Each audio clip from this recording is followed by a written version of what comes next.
চট্টগ্রামের প্রথম টি-20-র আগেই সামনে এলো অপ্রত্যাশিত এক ঝড়। সংবাদ সম্মেলনে বিস্ফোরক মন্তব্য করে আলোচনার কেন্দ্রবিন্দুতে বাংলাদেশ দলপতি লিটন দাস।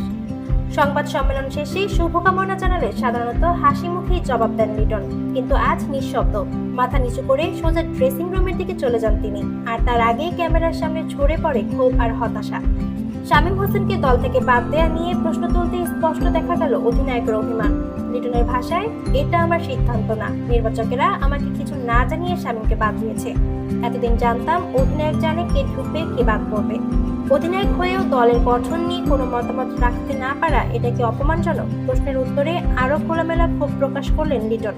বললেন, আমাকে স্পষ্ট বলা হয়েছে যে দল ভোট দেবে সে দল নিয়ে খেলতে হবে। কোন খেলোয়াড়কে চাই বা চাই না এ বিষয়ে আমার কোনো কথা নেই। দলের পরিকল্পনা সাজানোর স্বাধীনতা না পাওয়া একজন অধিনায়কের জন্য যে কতটা হতাশার, আজ যেন তারই রূপরেখা আঁকলেন লিটন। সব বিতর্ক পেছনে ফেলে আগামীকাল চট্টগ্রামে আয়ারল্যান্ডের মুখোমুখি হবে বাংলাদেশ। মাঠেই লিটনের লক্ষ্য একটাই, ভোট যে দল দিয়েছে সে দল নিয়ে সেরাটা তুলে ধরা।